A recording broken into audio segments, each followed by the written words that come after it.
ਗੁਰਮੀਤ ਰਾਮ ਰਹੀਮ ਨੂੰ 4 ਸਾਲਾਂ ਦੇ ਵਿੱਚ 10 ਵਾਰੀ ਕਦੇ ਪੈਰੋਲ ਮਿਲ ਗਈ, ਕਦੇ ਫਰਲੋ ਮਿਲ ਗਈ, ਅਦਰਵਾਈਜ਼ ਕੈਦੀ ਨੂੰ ਇੱਕ ਵਾਰ ਨਹੀਂ ਮਿਲਦੀ। ਫਿਰ ਉਸ ਤੇ ਗੁਰਮੀਤ ਰਾਮ ਰਹੀਮ ਤੇ ਕੌਣ ਮਿਹਰਬਾਨ है? गुरमीत राम रहीम ने 2019 में मेरे से 2 बार इमरजेंसी पैरोल मांगी। उसकी मदर एडमिट थी। मदर की सेवा करने के नाम की, मदर से मिलने के नाम की। दोनों बार सुप्रिटेंडेंट जेड ने, जो कि कंपिटेंट अथॉरिटी था इमरजेंसी पैरोल का, मैंने वो अपनी कलम से रिजेक्ट की। हरियाणा मॉरल प्रिजनर एक्ट के मुताबिक ਜਿਹੜੀ ਬੇਲ ਮਿਲਣੀ, ਜਿਹੜੀ ਪੈਰੋਲ ਮਿਲਣੀ ਹੈ ਕਿਸੇ ਕੈਦੀ ਨੂੰ ਜਾਂ ਫਰਲੋ ਮਿਲਣੀ ਹੈ, ਉਹਦੀ ਫਾਈਨਲ ਅਥਾਰਟੀ ਜੇਲਰ ਹੁੰਦਾ, ਪਰ ਜਿਹੜਾ ਡਿਸਕ੍ਰਿਸ਼ਨ ਹੈਗੀ ਹੈ ਸਭ ਤੋਂ ਸਟਰੋਂਗ ਉਹ ਜੇਲਰ ਦੀ ਹੈ। मतलब ਜੇਲਰ ਦੀ ਮਰਜ਼ੀ ਹੋਏਗੀ ਤੇ ਪੈਰੋਲ ਫਰਲੋ मिलेगी या नहीं तो नहीं मिलेगी। उनको सजा 2017 में हुई थी। आम कैदी को 1 साल के बाद पैरोल का हकदार होता है, जबकि गुरमीत राम रहीम को सजा 25 अगस्त 2017 को हुई थी। उसको पहली पैरोल जो कि 2021 में मिली है, 4 साल बाद, जो कि आम कैदी 1 साल के बाद एलिजिबल हो जाता है। ये क्या गया कि गुरमीत राम रहीम पैरोल ते भी आया और फरलो ते भी आया जी। पैरोल लैन दे लई तुहानू रीजन देना पैंदा कि कोई हॉस्पिटल च है, कोई बीमार है, किसी दा विआह हैगा, इसलिए पैरोल चाहिए। फरलो जिहड़ी हैगी आ वो कई बारी बिना रीजन तो भी मिल जाती है, और पैरोल तुहानू 6 महीने बाद मिलती है और फरलो तुसी 1 महीने बाद भी लै लैंदे हो।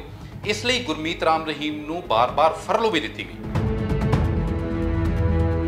फरलो साल में 1 मिलती है, 20 दिन की। टोटल कैलेंडर ईयर में 90 दिन की पैरोल फरलो किसी भी आम कैदी उसका हकदार है। गुरमीत राम रहीम को हाई कोर्ट से पैरोल मिली थी, मैंने नहीं दी थी, सरकार ने नहीं माना था, लेकिन माननीय उच्च न्यायालय ने यह कहा था कि यह हार्डकोर में नहीं है, ये नॉर्मल है। पंजाब, हरियाणा, राजस्थान, उत्तर प्रदेश ਦੇ ਵਿੱਚ ਪ੍ਰਭਾਵ ਹੈਗਾ, ਉਹਦੇ ਫਾਲੋਅਰਸ ਹੈਗੇ, ਔਰ ਜਦੋਂ ਇਹਨਾਂ ਸੂਬਿਆਂ 'ਚ ਵਾਰੀ-ਵਾਰੀ ਇਲੈਕਸ਼ਨ ਆਉਂਦਾ ਉਸ ਤੋਂ ਪਹਿਲੇ ਉਹਨੂੰ ਪੈਰੋਲ ਮਿਲ ਜਾਂਦੀ। हिंदुस्तान के अंदर हर 3 महीने में कोई ना कोई इलेक्शन होता है। हर 3 महीने में, चाहे म्यूनिसिपल कॉरपोरेशन का हो, कमेटी का हो, पंचायत का हो, जिला परिषद का हो, विधानसभा का हो, संसद का हो, पंजाब का हो, राजस्थान का हो, यूपी का हो, हिमाचल का हो। अब यूं तो फिर किसी को पैरोल मिलेगी। बात गुरमीत राम रहीम की नहीं है, फिर तो आप किसी को पैरोल नहीं देंगे। फिर पैरोल बनाई किस लिए है? पर उस समय चर्चावां निकलदियां सीगीਆਂ कि गुरमीत राम रहीम ਨੂੰ अंदर मिलन भी ਵੱਡੇ पॉलिटिशियन ਜਾਂਦੇ ਨੇ। मैं ऑन रिकॉर्ड कह रहा हूं, मैं चैलेंज देके कह रहा हूं कि कोई भी व्यक्ति, हिंदुस्तान का, पंजाब का, हरियाणा का कोई भी पॉलिटिशियन, कोई भी आम व्यक्ति अगर ये कह दे कि मैं सुनारिया जेल के अंदर जाके बाबे से मिल के आया, बाबा तो लगता कि जिस तरह आम कैदी सी उस तरह रहिंदा सीगा, आम कैदी से भी डाउन। जिस समय भी बाबा पैरोल ते आउंदा सीगा राम रहीम या फरलो ते आउंदा सी, बागपत फार्म जाके एक वीडियो जारी कर दिंदा सीगा अपने भगतां दे लई, अपनी मनन वालियां दे लई। की पैरोल ते आया व्यक्ति इस तरह दे वीडियो जारी कर सकदा? की गुरमीत राम रहीम या इस तरह दे लोकां नूं पैरोल देण लग्गियां जेल अथॉरिटी या जेलर ये देखदे ने कि इहदा बाहर एक समाज का वड्डा तबका, जिस तरह SGPC है, वो विरोध करती है? स्वर्ण मंदिर में मैं जाता हूँ जी, 2 साल में 1 बार जाता हूँ। गुरु नानक जी के मत्था टेक के आता हूँ। मेरे बच्चे जाते हैं, मेरे दोनों बच्चे आर्मी के अंदर हैं। एक सियाचिन ग्लेशियर में है मेरा बेटा, मेरी बेटी अरुणाचल में है। तो मेरा किसी से कोई व्यक्तिगत विरोध या व्यक्तिगत संबंध की कोई बात नहीं। कि सुनील सांगवान ने बाबे राम रहीम नू पैरोल दिती, उन्होंने सहूलतां दित्तियां, ਉਹਦੇ ਕਰਕੇ ही सुनील सांगवान नू BJP ज्वाइन करा के टिकट दवाई। महीने में 1 बार सेशन जज आता है, सरप्राइज, बिना बताए। अच्छा। साल में 1 बार 2 बार हाई कोर्ट का जस्टिस आते हैं, सरप्राइज, बिना बताए। महीने में 4 बार CGM लीगल एड आता है, सरप्राइज। सहूलियत को, एक सुई की सहूलियत तो है नहीं कि आप छुपा दोगे, वो तो सहूलियत तो दिखेगी। सारी जगह कैमरे हैं, कैमरों को कहाँ छुपा देंगे आप? रिकॉर्डिंग को कहाँ छुपा देंगे आप? ये सिर्फ कांग्रेस द्वारा किया गया दुष्प्रचार है। सत श्री अकाल, दैनिक सवेरा टीवी देख रहे हो तुसी, मैं हाँ पमिल पाटिया। हरियाणा विधान सभा चोणां दे विच इन्हीं दिनी खास तौर ते 3 मुद्दों की सब तो वध चर्चा हो रही है। पहली, BJP विचली छिड़ी हुई कलेश। दूसरी, आम आदमी पार्टी ते कांग्रेस का गठजोड़ होएगा या नहीं। ते तीसरी, दादरी विधान सभा हल्के तो भाजपा के ऐलाने गए उम्मीदवार सुनील सांगवान। सुनील सांगवान वो शख्स ने जिहड़े 5 साल सुनारिया जेल दे जेलर रहे जिथे बाबा गुरमीत राम रहीम बंद सीगा। सुनील सांगवान ने अचानक अपनी नौकरी तो इस्तीफा दिता ते बीजेपी ने उन्होंने टिकट दे के दादरी विधान सभा हल्के तो अपना उम्मीदवार बनाया। साडे नाल सुनील सांगवान एक्सक्लूसिवली जुड़ रहे हैं। बहुत बहुत स्वागत है सांगवान साहब दैनिक सवेरा। नमस्कार जी, नमस्कार। सांगवान साहब डायरैक्ट सवाल करांगे असीं तुहानूं। 5 साल तुसी सोनारिया जेल दे जेलर रहे और उस समय गुरमीत राम रहीम उत्थे कैद सी। तुहानूं बीजेपी ने टिकट दित्ती, तुसी नौकरी छड्ड के VRS लैके हुण इलैक्शन लड़ रहे हो। ये मन्निया गया कि बाबा राम रहीम नूं 10 वारी पैरोल मिली, 6 वारी तुसी दित्ती। ये बीजेपी की टिकट उसे खाते चो आई है।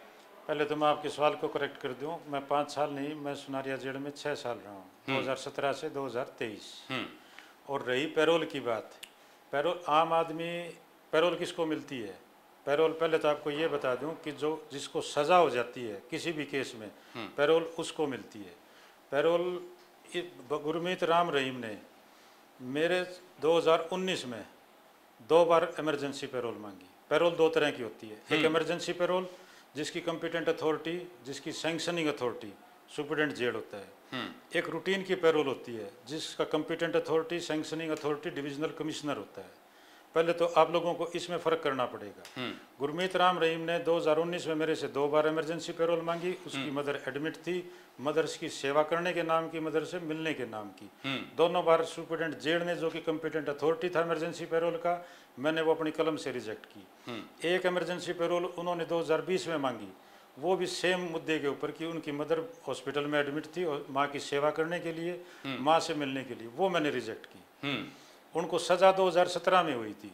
आम कैदी को, अगर आप थोड़ा सा रिसर्च करेंगे, सर्च करेंगे, आम कैदी को 1 साल के बाद पैरोल का हकदार होता है।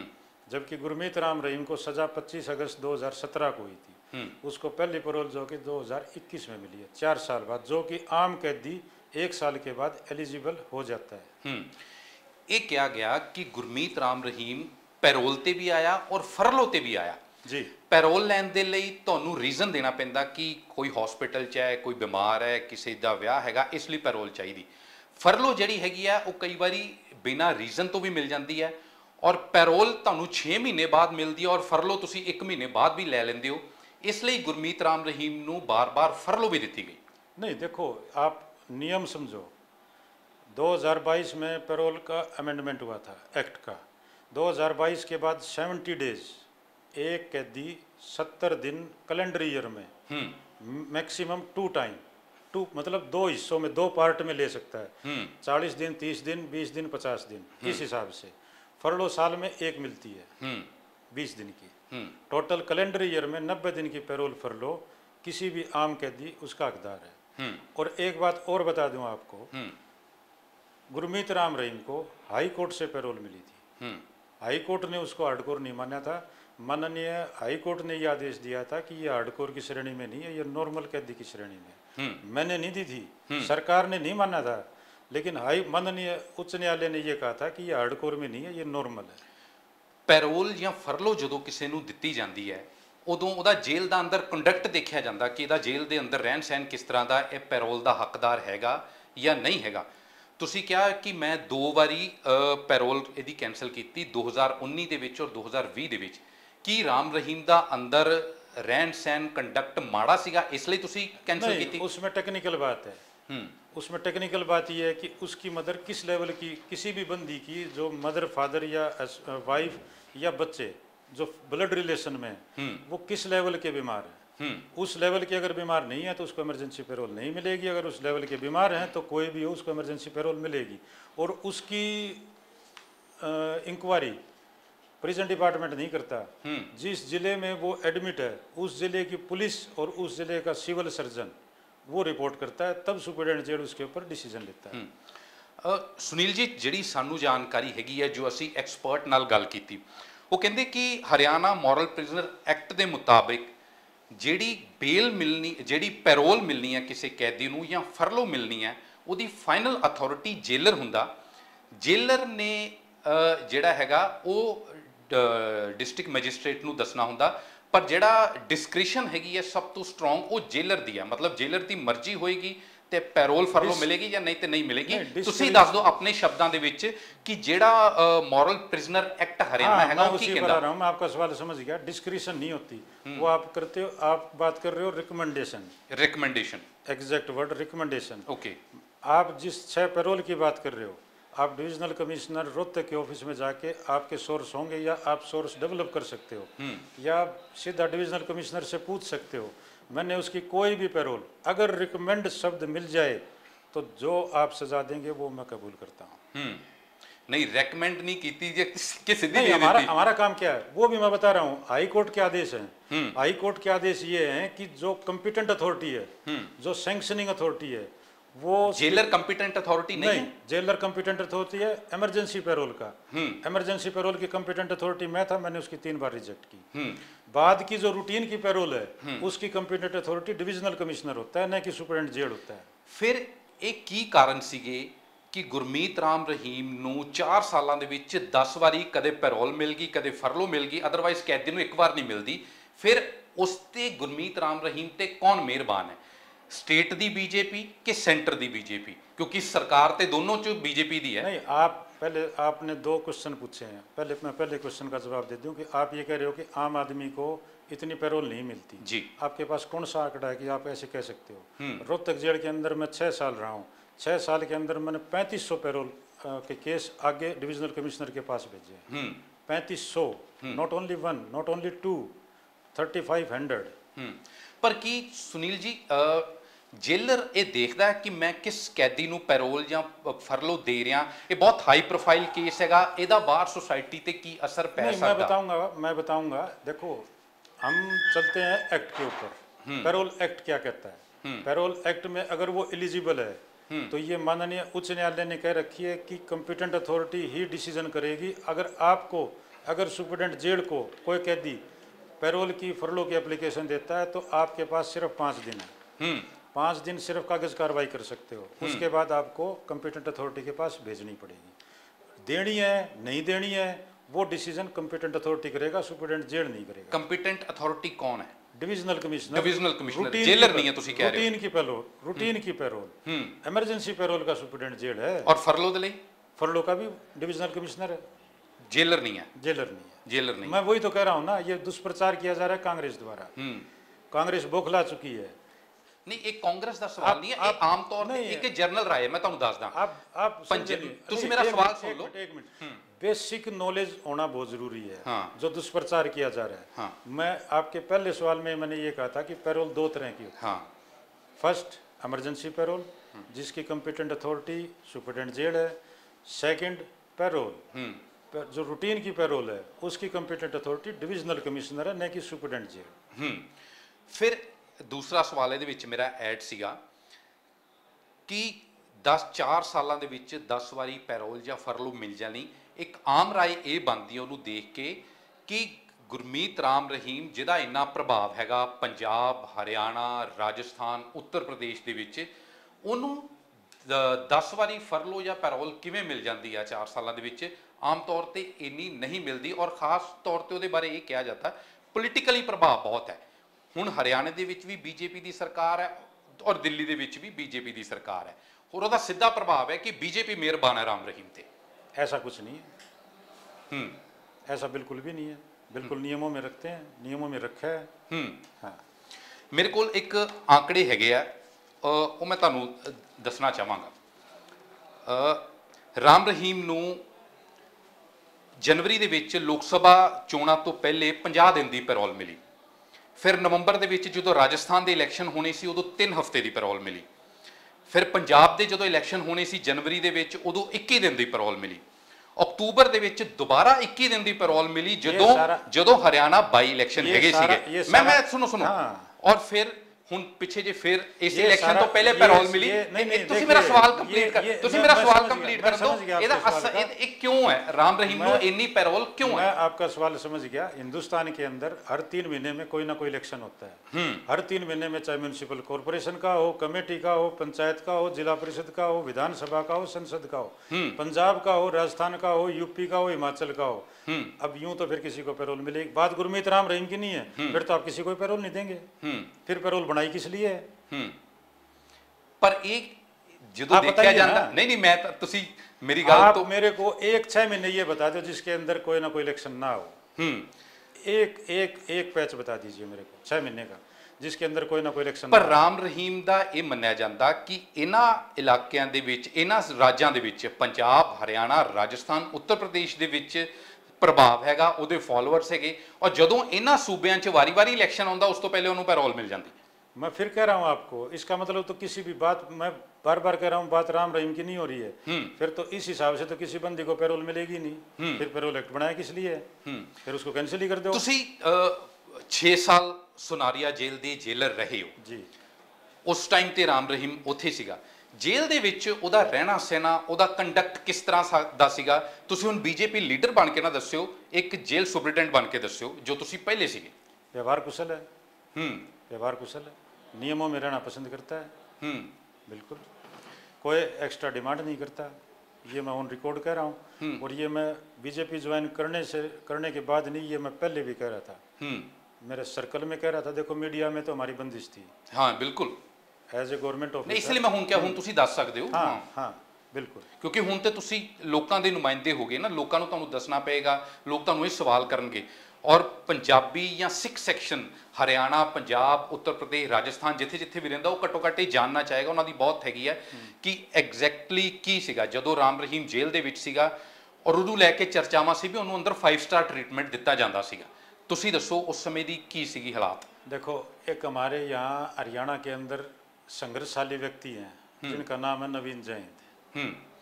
जब मैं वहाँ था रोहतक में तो वो किसी केस में अंदर आ गए थे। अच्छा। तो जब आप जैसे किसी साथी ने उससे पूछा कि हमारे हरियाणा विलेज में कि भाई नवीन, मैं क्लिप देख रहा था, मैं तो नहीं था वहाँ। अच्छा। कि भाई नवीन बाबे से मिला, तो उसने एक लाइन में जवाब दिया था, वो मैं क्लिप आपके पास भेज भी दूंगा। उसने ये कहा था उसकी तो जेल में भी जेल है। अच्छा। अब इसमें सारी आ गई। पर ये चर्चावां भी निकलियां कि बहुत सारे पॉलिटिशियन चर्चा तो अब ये भी निकली है ना कि पैरोल मैंने दी है। अब उसका अब आप ही बता दो क्या सुपरिटेंडेंट जेल अथॉरिटी है पैरोल देने की? जो दुष्प्रचार किया जा रहा है कांग्रेस द्वारा, कांग्रेस बौखला चुकी है, कांग्रेस अपनी हार मान चुकी है कि हमारे बीजेपी के उम्मीदवारों को कैसे बदनाम किया जाए, लेकिन उनकी मनसा पूरी नहीं होगी।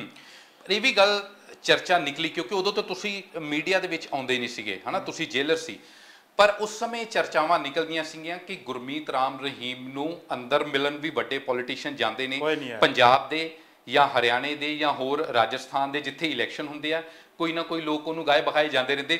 ਇਹ ਸਵਾਲ ਦਾ ਜਵਾਬ ਤੁਸੀਂ ਇਸ ਲਈ ਦਿਓ ਕਿਉਂਕਿ ਹੋ ਸਕਦਾ ਕੱਲ ਨੂੰ ਕੋਈ ਰਿਕਾਰਡ ਲੈ ਕੇ ਸਾਹਮਣੇ ਆ ਜੇ ਮੁਲਾਕਾਤਾਂ ਦਾ ਵੀ ਇਹ ਮੁਲਾਕਾਤਾਂ ਕਰਨ ਜਾਂਦਾ ਸੀਗਾ। ਇਸ ਲਈ मैं ऑन रिकॉर्ड कह रहा हूँ, मैं चैलेंज देके कह रहा हूँ कि कोई भी व्यक्ति हिंदुस्तान का, पंजाब का, हरियाणा का कोई भी पॉलिटिशियन, कोई भी आम व्यक्ति अगर ये कह दे कि मैं सुनारिया जेल के अंदर जाके बाबे से मिल के आया हूँ। ਬਾਬਾ ਤੁਹਾਨੂੰ ਲੱਗਦਾ ਕਿ ਜਿਸ ਤਰ੍ਹਾਂ ਆਮ ਕੈਦੀ ਸੀ ਉਸ ਤਰ੍ਹਾਂ ਰਹਿੰਦਾ ਸੀਗਾ? आम कैदी से भी डाउन।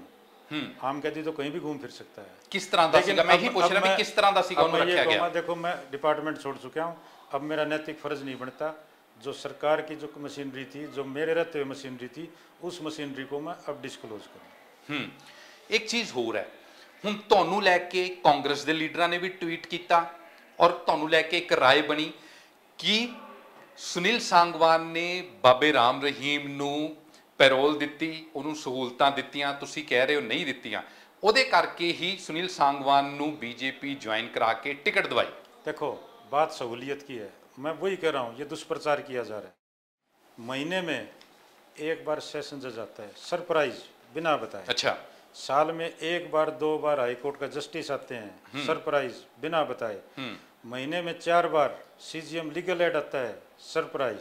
सहूलियत को एक सुई की सहूलियत तो है नहीं कि आप छुपा दोगे, वो तो सहूलियत तो दिखेगी। सारी जगह कैमरे हैं, कैमरों को कहाँ छुपा देंगे आप? रिकॉर्डिंग को कहाँ छुपा देंगे आप? ये सिर्फ कांग्रेस द्वारा किया गया दुष्प्रचार है। पर ऐसा क्यों ਤੁਹਾਡੇ ਬਾਰੇ ਕਿਹਾ ਗਿਆ कि सुनील सांगवान जिस दिन रिजाइन करते हैं उसे दिन सारा पुलिस डिपार्टमेंट चुस्त हो जाता, DG प्रिजन ਐਤਵਾਰ ਦੇ दिन भी जेलर्स ਨੂੰ मेल कर देंगे कि सुनील सांगवान ਨੂੰ ਜਿਹੜਾ नो ड्यू सर्टिफिकेट जारी करो और जल्दी नाल ही बीजेपी ज्वाइन कर लेंगे। कहा जा रहा है कि उपरों बीजेपी ਨੂੰ किसी तरह का प्रैशर सीगा और गल फिर उही आ जाती कि प्रैशर बाबे का सी। देखो वो तो मैं क्या बता सकता हूँ कि वो तो जिनके ऊपर प्रेशर आपके हिसाब से उनके ऊपर प्रेशर था, इस चीज़ का जवाब तो वो ही दे पाएंगे, मैं तो मेरी बता सकता हूँ। पर तुम लगता कि आमतौर पर सरकारी अमला इन्नी तेजी नाल काम करता है? जब अमला ढीले से काम करता है तो आपको शिकायत ये होती है कि अमला ढीले काम करता है, अमला जब तेजी से काम करता है तो आपका एतराज ये है कि इतनी तेजी से काम क्यों किया। मतलब ਤੁਹਾਡੇ ਤੇ ਜਿਹੜੇ ਇਲਜ਼ਾਮ ਹੈ ਤੁਸੀਂ ਇਹਨਾਂ ਨੂੰ ਸਾਰਿਆਂ ਨੂੰ ਰੱਦ ਕਰ ਦਿਓ कि बाबे ਨੂੰ कोई सहूलत नहीं दी? मैं रद्द नहीं कर रहा हूँ, मैं टेक्निकली बता रहा हूँ, लीगली बता रहा हूँ। जो भी बताई है मैंने पैरोल एक्ट के अनुसार बताई है, जो भी बताई है वो हाई कोर्ट की डायरेक्शंस के ऊपर बताई है। मैंने अपने व्यूज नहीं बताए, मैं ऑन रिकॉर्ड ऑन लॉ बता रहा हूँ। ऑन लॉ बता रहे हो, पर ये भी है भी उन्होंने कोई पॉलिटिकल बंदा मिलन नहीं आता सी। मैं गारंटी देता हूँ, मैं गारंटी देता हूँ, आप प्रूव करो कौन आया, कब आया, कैसे आया, जो आप सजा देंगे, जो हिंदुस्तान की जनता मेरे को सजा देगी मैं कबूल करने को तैयार हूँ। जिस समय भी बाबा पैरोल ते आउंदा सीगा राम रहीम या फरलो ते आउंदा सी, बागपत फार्म जाके एक वीडियो जारी कर दिंदा सीगा अपने भगतां दे लई, अपनी मनन वालियां दे लई। कि पैरोल ते आया व्यक्ति इस तरह के वीडियो जारी कर सकता, चाहे वह हरियाणा च नहीं आउंदा सी पर उत्थों वीडियो जारी करदा सी? ये भी मन्निया जा रहा है कि बाबे नूं इग्नोर किया, बाबा जो करना चाहता सीगा काफ़ी हद तक उन्होंने इग्नोर कर देंदे सी पुलिस भी और जेल अथॉरिटी। पुलिस को देखो, हमारा जेल का क्या काम है, जेल के गेट से बाहर निकला, जेल अथॉरिटी का कोई काम नहीं है। अच्छा। उसके बाद बागपत पुलिस देखेगी, बागपत का DM देखेगा, बागपत का SHO देखेगा, हमारा कोई काम नहीं। हमारा एक बार गेट से बाहर निकला, हमारी तरफ से वो फारिग। फिर अगर कोई ਉਹਦੀ ਕਿਸੇ ਐਕਟੀਵਿਟੀ ਦੇ ਨਾਲ ਸਮਾਜ ਦੇ ਵਿੱਚ ਕੁਝ ਹੁੰਦਾ ਤੇ ਉਹਦਾ ਜ਼ਿੰਮੇਵਾਰ ਜਿਹੜਾ ਹੈਗਾ ਉਹ ਜੇਲ੍ਹ ਪ੍ਰਸ਼ਾਸਨ ਨਹੀਂ ਆ, ਉਹ ਐਡਮਿਨਿਸਟ੍ਰੇਸ਼ਨ ਹੈ, ਲੋਕਲ ਐਡਮਿਨਿਸਟ੍ਰੇਸ਼ਨ ਹੈ। ਕੀ ਗੁਰਮੀਤ ਰਾਮ ਰਹੀਮ ਜਾਂ ਇਸ ਤਰ੍ਹਾਂ ਦੇ ਲੋਕਾਂ ਨੂੰ ਪੈਰੋਲ ਦੇਣ ਲੱਗਿਆਂ ਜੇਲ੍ਹ ਅਥਾਰਟੀ ਜਾਂ ਜੇਲਰ ਇਹ ਦੇਖਦੇ ਨੇ कि ਇਹਦਾ ਬਾਹਰ ਇੱਕ ਸਮਾਜ ਦਾ ਵੱਡਾ ਤਬਕਾ ਜਿਸ ਤਰ੍ਹਾਂ SGPC ਹੈ ਉਹ ਵਿਰੋਧ ਕਰਦੀ ਹੈ, ਇਹਦੇ ਬਾਹਰ ਜਾਣ ਨਾਲ ਮਾਹੌਲ ਖਰਾਬ ਹੋ ਸਕਦਾ, ਇਸ ਨੂੰ ਪੈਰੋਲ ਜਾਂ ਫਰਲੋ ਨਹੀਂ ਮਿਲਣੀ ਚਾਹੀਦੀ क्योंकि बहुत हाई प्रोफाइल क्रिमिनल हैगा? देखिए SGPC की बात जो है, स्वर्ण मंदिर में मैं जाता हूँ जी, 2 साल में एक बार जाता हूँ, गुरु नानक जी के मत्था टेक के आता हूँ, मेरे बच्चे जाते हैं, मेरे दोनों बच्चे आर्मी के अंदर हैं, एक सियाचिन ग्लेशियर में है मेरा बेटा, मेरी बेटी अरुणाचल में है। तो मेरा किसी से कोई व्यक्तिगत विरोध या व्यक्तिगत संबंध की कोई बात नहीं है।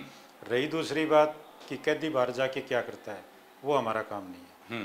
हम चलते हैं एक्ट के हिसाब से, एक्ट में ऐसा कोई प्रोविज़न नहीं है कि अगर वो कुछ क्राइम करता है बाहर जाके उसके खिलाफ मुकदमा दर्ज होता है तो केस तो लग के आएगा ना, हमारे को तो तभी पता चलेगा बाहर क्या करके आया क्या नहीं किया, हमारे को क्या पता, हमारे कोई मतलब नहीं है। बिल्कुल।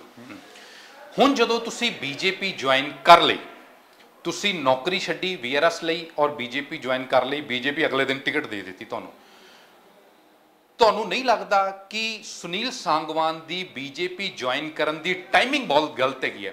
ਜਦੋਂ पार्टी ਦੇ सामने ਵੱਡੀ एंटी इनकम्बेंसी खड़ी है 10 साल ਦੀ, BJP ਦੇ 2 मंत्री ਛੱਡ गए, 6 MLA ਛੱਡ गए और उस समय तुसी पार्टी ज्वाइन कर ली, ਤੁਹਾਨੂੰ लगता नहीं कि गलत डिसीजन ले लिया? बहुत बड़े क्राइसिस जो पार्टी आ गई। देखिए एंटी इनकम्बेंसी BJP की कहीं नहीं है, प्रदेश सरकार की एंटी इनकम्बेंसी कहीं नहीं है। अगर एंटी इनकम्बेंसी है कहीं तो जो लोकल विधायक हैं, लोकल चुने हुए नुमाइंदे हैं, एंटी इनकम्बेंसी उन लोगों की है, उन लोगों की वजह से जो आप बात कर रहे हो ना, ये उनकी कमी की वजह से आप बात कर रहे हो। पब्लिक में वो गए नहीं, पब्लिक का काम कर नहीं पाए, पब्लिक को संतुष्ट नहीं कर पाए, तो कैंडिडेट की MLA की उनकी एंटी इनकम्बेंसी है बजाय BJP की और सरकार की। जे एंटी इनकम्बेंसी नहीं हैगी BJP ਦੀ ਤੇ 2024 ਦੇ ਵਿੱਚ BJP 10 ਦੇ ਵਿੱਚੋਂ 5 ਸੀਟਾਂ ਹਾਰ ਗਈ। ਉਹਨਾਂ ਦਾ ਜਿਹੜਾ ਵੋਟ ਸ਼ੇਅਰ ਸੀਗਾ 2019 ਦਾ 28% ਸੀਗਾ, 2019 ਦਾ BJP ਦਾ 58% ਵੋਟ ਸ਼ੇਅਰ ਸੀਗਾ, 46% ਰਹਿ ਗਿਆ। ਕਾਂਗਰਸ ਦਾ 28% ਸੀਗਾ, 43.73% ਆ ਗਿਆ। ਤੁਹਾਨੂੰ ਕਿਉਂ ਨਹੀਂ ਲੱਗਦਾ ਕਿ ਬੀਜੇਪੀ ਦਾ ਰਿਵਰਸ ਗੇਅਰ ਲੱਗ ਗਿਆ, ਉਹਨਾਂ ਦੀ ਐਂਟੀ ਇਨਕੰਬੈਂਸੀ नहीं हैगी, बीजेपी अपने डाउनफॉल वाल नहीं आ रही? आप देखिए, आप आंकड़ों पर आइए, हिंदुस्तान 1947 में आज़ाद हुआ था, लगातार अगर कोई तीसरी बार प्रधानमंत्री बना है तो नेहरू जी के बाद नरेंद्र मोदी बने हैं। वो तो निकल गई टेन्योर। नहीं, टेन्योर कहाँ निकल गई भाई? आप एमपी के इलेक्शन की तो बात कर रहे हो, ठीक है, और किसकी बात कर रहे हो? 240 सीट आई हैं बीजेपी की 2024 के इलेक्शन में, जो कांग्रेस की अगर आप मेरे को सन याद दिलाएंगे तो 1984 के बाद 1984 के बाद कांग्रेस की 240 सीट का आंकड़ा नहीं पकड़ा है कभी। तीसरी बार नरेंद्र भाई मोदी 240 सीट लेके देश के प्रधानमंत्री मैं स्टेट बीजेपी की गल कर रहा, मैं स्टेट दी सूबे की गल कर रहा कि सूबे दे विच बीजेपी के वोट शेयर च गिरावट आई है, जो आंकड़े मैं तुहानू दस्से, ते तुहानू किद्दां नहीं लगता कि तुसी एंटी इनकम्बेंसी दे समय पार्टी ज्वाइन की? देखो वो लोगों को बहकाया गया। मेरा सवाल कहने का मतलब यह है भी तुसी रिस्क नहीं ले लिया भी इन्नी वड्डी पोस्ट छड़ के इधर आ गए और टाइमिंग गलत होगी कितने पॉलिटिकली। देखिए, जितने कामयाब लोग हैं बिना रिस्क लिए तो आप कामयाब हो नहीं पाएंगे। ये तो गल ठीक है। ये रिस्क लिया तुसी? रिस्क नहीं, मैं कामयाब होऊंगा। तो आप ही कह रहे रिस्क लेके मैं कह रहा हूं कामयाब होऊंगा। एंटी इनकम्बेंसी तो लगता नहीं है? बिल्कुल नहीं है, सरकार की नहीं है, बीजेपी की नहीं है, ये मैं गारंटी से कह रहा हूँ। आप दादरी आए हैं, आप दादरी के अंदर जाके पूछिए, सरकार की एंटी इनकम्बेंसी बिल्कुल भी नहीं है। आप दो सवाल करना कि आप बीजेपी से, सरकार से खुश हैं या नहीं, आप बीजेपी से नाराज हैं या एमएलए से नाराज हैं? एमएलए ते ठीक है, थे एमएलए ते इंडिपेंडेंट जता देता लोगों ने, वो गल अलग होगी ना। एंटी इनकम्बेंसी तो उसी की होगी, जनता ने जिसको नुमाइंदा बनाया अपना, उम्मीद तो उसी से होगी। हमारा परिवार हार गया था तो हमारी से उम्मीद थोड़ी ना होगी, काम तो उसका है प्रदेश से काम करवाना सरकार से। हुण हरियाणा दे विच ये चर्चा हैगी है कि आम आदमी पार्टी और कांग्रेस गठजोड़ कर सकते हैं, जे गठजोड़ करते हैं तो बीजेपी के लिए चुनौती होर वड्डी हो जाएगी, बीजेपी के लिए समस्या होर ज्यादा हो जाएगी। देखिए, गठबंधन कौन करता है? आप ही बताइए। गठबंधन कमजोर लोग ही करते हैं। अरे अनेक पार्टियां ने गठबंधन सीधा 10 साल। हरियाणा में कहाँ है? हरियाणा में नहीं है। तुसी पहले एनडीए की एग्जांपल दी, मैं तुहानू हुण एनडीए की एग्जांपल दे दी। हरियाणा में कहाँ रहा गठबंधन? मैं सेंटर की गल कर रहा हूं, उन्होंने बहुत की। नहीं, सेंटर में कब की? पुरानी बात है। तो हो सकता है उस टाइम पार्टी, तो हो सकता है उस टाइम एनडीए ठीक है, मगर तो सवाल ये है कि जे तुहाडी विरोधी पार्टी गठजोड़ करती है तो तुसी कहोगे कमजोर है। जी तुहाडे प्रधानमंत्री तुहाडी बीजेपी ये गल कहती है कि सबका साथ सबका विकास सारे नूं नाल लेके चलना चाहिए, फिर गठजोड़ ते सारा का साथ ही हो गया। मैं बता रहा हूँ, जवाहरलाल नेहरू के बाद हिंदुस्तान में आज़ादी के बाद जवाहरलाल नेहरू ऐसे प्रधानमंत्री जो तीसरी बार बने थे, या उसके बाद नरेंद्र भाई मोदी बने तीसरी बार। 1984 के बाद जब स्वर्गीय इंदिरा गांधी का मर्डर हुआ था, उस टाइम कांग्रेस की बहुमत की सरकार आई थी। 1984 89 का जो इलेक्शन हुआ था, 89 से लेकर और 2024 तक कभी 240 क्रॉस नहीं की है। और आप कह रहे एंटी इनकम्बेंसी, 10 साल नरेंद्र मोदी जी प्रधानमंत्री हैं लगातार, कहाँ एंटी इनकम्बेंसी? तुहानू लगता नहीं हुण एंटी इनकम्बेंसी क्यों नहीं है? सरकार दीयां सीटां घट गईयां, ओपोजिशन इन्नी स्ट्रोंग होके आ गई। ਅਸੀਂ ਤੁਹਾਡੇ ਹਲਕੇ ਤੇ ਹੁੰਨੇ आम आदमी पार्टी ਤੇ ਕਾਂਗਰਸ ਦਾ ਜੇ ਗੱਠਜੋੜ ਹੁੰਦਾ, ਤੁਹਾਨੂੰ ਲੱਗਦਾ ਕਿ ਬੀਜੇਪੀ ਦੇ ਲਈ ਚੈਲੰਜ ਹੋ ਸਕਦਾ? ਤੁਹਾਡੇ ਹਲਕੇ ਦਾਦਰੀ ਦੇ ਵਿੱਚ ਤੁਹਾਡੇ ਲਈ ਚੈਲੰਜ ਹੋ ਸਕਦਾ, क्योंकि दो पार्टियां फिर इकट्ठियां तो होणगियां, वोट शेयर तो वाधा ही है, कोई भी पार्टी इकट्ठी होए? मेरे को नहीं लगता कि दादरी छोटा पूरे हरियाणा में इस गठबंधन का कोई फर्क पड़ेगा। क्यों नहीं लगता तुहानू? इकट्ठे होना भी कोई फर्क नहीं पेगा? डरे हुए लोग हैं। एक होर चीज़, तुहाडी कॉन्स्टिट्यूएंसी दे विच जिन्ने लोकां दे नाल असीं गलबात कीती, वो कहंदे इत्थे अजे तक सड़कां नहीं बणीਆਂ, पानी जमा होया दा असीं भी सड़कां दे उत्ते देखिया है ना, सड़कां टुੱਟੀਆਂ होईयां, बिजली भी प्रॉपर इस एरिए दे विच नहीं हैगी। हरियाणे दे हाईवे वधिया बन गए, ठीक है, पर हरियाणे दे अंदर हालात बहुत ज़्यादा खराब है। ये आपने खुद नहीं मान ली, ये आपने खुद नहीं मान ली कि जो एंटी इनकम्बेंसी है वो लोकल एमएलए की है। लोकल एमएलए अपना काम नहीं करवा पाया, लोकल एमएलए अपने जाके डिमांड हल्के की मुख्यमंत्री की सरकार के सामने नहीं रख पाया, तभी तो ये हालत है। मैं आपको फिर कह रहा हूँ, आप दादरी के अंदर किसी से भी जाके पूछना कि आप सरकार से नाराज हैं या एमएलए से नाराज हैं, 99% लोग एमएलए का नाम लेंगे, सरकार का नाम नहीं लेंगे। लोग ये भी गल कहते ने, कहते कि सुनील सांगवान सर्विस दे विचों आए, पुलिस दे सर्विस दे विचों आए और इत्थे आके उन्होंने टिकट मिल गई, हुण वो इलैक्शन लड़ रहे हैं। ਉਹਨਾਂ ਦੇ ਪਿਤਾ ਜਿਹੜੇ ਨੇ ਉਹ ਸੀਜ਼ਨਡ ਪੋਲੀਟੀਸ਼ੀਅਨ ਨੇ। ਸੁਨੀਲ सांगवान ਦੀ ਜਿਹੜੀ ਨੌਕਰੀ ਸੀ ਉਹ ਵੀ ਪਬਲਿਕ ਡੀਲਿੰਗ ਵਾਲੀ ਨੌਕਰੀ ਨਹੀਂ ਸੀ, ਲੋਕਾਂ ਨਾਲ ਮੇਲਜੋਲ ਇਹਨਾਂ ਨਹੀਂ ਸੀਗਾ। ਇਸ ਲਈ ਇੱਕ ਨਵੇਂ ਚਿਹਰੇ ਦੇ ਤੌਰ ਦੇ ਉੱਤੇ ਉਹਨਾਂ ਨੂੰ ਚੈਲੰਜ ਹੋ ਸਕਦਾ ਕਿਉਂਕਿ ਪਬਲਿਕ ਡੀਲਿੰਗ ਨਹੀਂ ਰਹੀ। ਉਹਨਾਂ ਦੇ ਪਿਤਾ ਦਾ ਮੇਲਜੋਲ ਬਹੁਤ ਹੈਗਾ। ਹੁਣ ਤੁਹਾਨੂੰ ਕੀ ਲੱਗਦਾ ਤੁਹਾਡੇ ਲਈ ਵਿਨੇਬਿਲਿਟੀ ਔਰ ਵਿਨਿੰਗ ਫੈਕਟਰ ਕੀ ਹੈਗਾ ਕਿ ਪਿਤਾ ਦੀ ਵਿਰਾਸਤ ਹੈ ਇਸ ਲਈ ਜਿੱਤ ਸਕਦੇ ਨੇ ਸੁਨੀਲ सांगवान क्योंकि ਤੁਹਾਡੀ ਪਬਲਿਕ ਡੀਲਿੰਗ ਨਹੀਂ ਰਹੀ? फिर की पॉजिटिव चीज़ां तुसी 3 गिना सकते हो? Honest analysis. ऑनेस्ट बताऊंगा बिल्कुल। देखिए, मैं बेशक नौकरी में रहा हूँ, बेशक मैंने नौकरी की हो, लेकिन मैं दादरी के अंदर लगातार टच में रहा हूँ। दादरी की पब्लिक मेरे पास आती थी, चाहे मैं रोहतक रहा, झज्जर रहा। 6-6 साल में 2 जगह रहा हूँ। झज्जर भी मैं 6 साल रहा हूँ। कहीं आप जो जिस व्यक्ति से आप कनेक्ट कर रहे हैं ना, तुसी नाम ले लो, तुसी नाम ले तो डरदे हो बाबे दा। मैं क्यों डरूंगा? हां, तुसी नाम ले लो, कह दो बाबा गुरमीत राम सारा पंजाब ਉਹਨੂੰ ਬਲਾਤਕਾਰੀ ਕਹਿੰਦਾ, ਤੁਸੀਂ ਨਾਮ ਲੈ ਲਓ। जिसका आप ये कह रहे हो कि भाई 6 साल उसकी, मैं 6 साल झज्जर भी रहा। देखो, मैं ਤੁਹਾਨੂੰ ਇੱਥੇ ਰੋਕ ਰਿਹਾ। ਗੁਰਮੀਤ ਰਾਮ ਰਹੀਮ ਇੱਕ ਸਜ਼ਾ ਯਾਫਤਾ ਬੰਦਾ, ਉਹਨੂੰ ਸਜ਼ਾ ਹੋਈ ਹੈ। ਤੁਸੀਂ ਕਹਿ ਸਕਦੇ ਹੋ ਕ੍ਰਿਮੀਨਲ ਐਸਟੀ ਕੀ ਪ੍ਰੋਬਲਮ ਹੈ? क्रिमिनल तो वो तो रिकॉर्डेड क्रिमिनल है, मैं क्या कहूंगा? हां, ਤੁਸੀਂ ਇਹ ਨਾ ਕਹੋ ਵੀ ਜਿਸ ਬੰਦੇ ਦਾ ਤੁਸੀਂ ਨਾਮ ਲੈ ਰਹੇ ਹੋ। आईपीसी के अनुसार यस, ताजीरात हिंद की दफा के तहत उसको सजा हुई है। हाँ, मैं कब उसको ਮੈਨੂੰ ਸੁਨੀਲ ਜੀ ਇਹ ਲੱਗਦਾ ਕਦੇ ਕਦੇ ਤੁਹਾਡੇ ਚੋਂ ਪੁਲਿਸ ਅਫਸਰ ਬੋਲਦਾ, ਮੈਂ ਇਸ ਲਈ ਕਹਿ ਰਿਹਾ। नहीं ऐसा तो कुछ नहीं है। हाँ, ਇਸ ਲਈ ਕਹਿ ਰਿਹਾ ਮੈਂ, ਤਾਂ ਤੁਹਾਨੂੰ ਟੋਕਿਆ ਇਸ ਗੱਲ ਚੋਂ ਵੀ ਪੁਲਿਸ ਅਫਸਰ ਨੂੰ ਤੁਹਾਨੂੰ ਪੋਲੀਟੀਸ਼ੀਅਨ ਵਾਂਗੂ ਮਤਲਬ बोल्ड होके गल कहनी चाहिए। नहीं बिल्कुल बोल्ड। बताओ आपने कौन सी मैंने बोल्ड नहीं कही? यही गल जो तुसी कह रहे हो। नहीं, मैं ये कह रहा हूं, झज्जर दी एग्जांपल देने लगे कह रहा हूं कि मैं 6 साल झज्जर रहा हूं और 6 साल रोहतक रहा हूं। दादरी की जनता की हमेशा के लिए मैं तैयार रहा हूं। मेरे पिताजी का इलेक्शन हुआ, रैली हुई, वर्कर मीटिंग हुई, दादरी के अंदर कोई मुंह कांड हुई या कोई शादी हुई जहाँ मेरे पिताजी नहीं पहुँच पाए, वहाँ मैं गया हूँ। मैंने हुक्के भरे हैं, मैंने लोगों को अपने हाथों से हुक्का भर के पिलाया। हुक्का हुक्का हुक्का हाँ, मैंने खुद ने पिलाए। आप ये कैसे कह सकते हैं मैं पब्लिक में नहीं रहा? ਤੁਹਾਡੇ ਲੋਕ ਇੱਥੋਂ ਦੇ ਹਲਕੇ ਦੇ ਜਿਹਨੇ ਲੋਕਾਂ ਨਾਲ ਅਸੀਂ ਗੱਲਬਾਤ ਕੀਤੀ, ਇਹ ਉਹਨਾਂ ਦਾ ਵਰਸ਼ਨ ਸੀਗਾ। ਔਰ ਇਹ ਗੱਲ ਤੇ ਅੰਡਰਸਟੂਡ ਹੈਗੀ ਹੈ ਕਿ ਜੇਲਰ ਦੀ ਪੋਸਟ ਜਿਹੜੀ ਹੁੰਦੀ ਹੈ ਉਹ ਪਬਲਿਕ ਡੀਲਿੰਗ ਦੀ ਪੋਸਟ ਨਹੀਂ ਹੁੰਦੀ। ਤੁਸੀਂ ਦਿਨ ਦੇ 10 ਘੰਟੇ ਤੇ ਕੈਦੀਆਂ ਨਾਲ ਬਿਤਾਣੇ ਆ, ਉਨੀ ਪਬਲਿਕ ਡੀਲਿੰਗ ਨਹੀਂ ਹੁੰਦੀ। ਇਸ ਲਈ ਇਹ ਸਵਾਲ ਹੈ। नहीं, पब्लिक डीलिंग किसकी नहीं होती? पब्लिक डीलिंग बहुत सारे आईपीएस आ जाते। मान लो किसी का कोई एसएसपी लगा, कमिश्नर लगा, कोई डीसी लगा, वो पब्लिक डीलिंग दी पोस्ट है। एक बार पब्लिक डीलिंग, अगर मैं झज्जर हूँ, मैं रोहतक हूँ, पब्लिक डीलिंग कहाँ की होगी आपके हिसाब से? झज्जर जिले की और रोहतक जिले के लोगों की। दादरी वालों के लिए मैं 24 घंटे तैयार रहता था। मेरे पास 50-50 लोग आए हैं, मैंने उनके काम भी किए हैं, मैंने उनको रुका भी है, मैंने उनसे प्यार से बात भी की है। आखिरी सवाल जी, ਜਦੋਂ ਕੋਈ ਪੁਲਿਸ ਆਫੀਸਰ, ਖਾਸ ਤੌਰ ਤੇ ਪੁਲਿਸ ਆਫੀਸਰ, ਜਾਂ ਅਸੀਂ ਦੇਖਿਆ ਕਿ ਕੋਈ ਆਈਐਸ ਆਫੀਸਰ, ਕੋਈ ਡੀਸੀ ਰਿਟਾਇਰ ਹੋਇਆ ਜਾਂ ਉਹ ਪੋਲਿਟਿਕਸ ਦੇ ਵਿੱਚ ਆ ਜਾਂਦੇ ਆ, ਔਰ ਇਹ ਮੰਨਿਆ ਜਾਂਦਾ ਉਹਨਾਂ ਦੀ ਇੱਕ ਕਾਮਨ ਜਰਨਲ ਰਾਏ ਹੈਗੀ ਆ ਕਿ ਉਹ ਪੋਲਿਟਿਕਸ 'ਚ ਫਿੱਟ ਇਸ ਲਈ ਨਹੀਂ ਹੋ ਪਾਉਂਦੇ ਕਿਉਂਕਿ ਬੈਕ ਆਫ ਦਾ ਮਾਈਂਡ ਉਹਨਾਂ ਦੀ ਜਿਹੜੀ ਸਾਈਕੀ ਹੁੰਦੀ ਹੈ ਉਹ ਇੱਕ ਅਫਸਰਸ਼ਾਹੀ ਦੀ ਬਿਊਰੋਕ੍ਰੈਟਿਕ ਸਾਈਕੀ ਹੁੰਦੀ ਹੈ। ਉਹ ਉਨੇ ਲੀਨੀਅੰਟ ਹੋ ਨਹੀਂ ਪਾਉਂਦੇ ਜਿੰਨੇ ਪੋਲੀਟੀਸ਼ੀਅਨਸ ਹੁੰਦੇ ਨੇ, ਸ਼ਾਇਦ ਜਿੰਨੇ ਤੁਹਾਡੇ ਫਾਦਰ ਹੋਣਗੇ, ਕਿਉਂਕਿ ਉਹ ਸੀਜ਼ਨ ਪੋਲੀਟੀਸ਼ੀਅਨ ਨੇ। ਇਸ ਚੀਜ਼ ਨੂੰ ਟੈਕਲ ਕਿਵੇਂ ਕਰੋਗੇ? ਅਸੀਂ ਬਹੁਤ ਐਗਜ਼ਾਮਪਲ ਦੇਖੀਆਂ ਨੇ ਜਾ ਕੇ पॉलिटिशियन ਜਿਹੜੇ ब्यूरोक्रेट होंगे ने इत्थे जाके बड़ी मात खाते। नहीं, आप देखिए हमारे प्रदेश में मंत्री हैं अभय सिंह यादव जी, लगातार 2 बार जीते हैं और तीसरी बार जीतेंगे।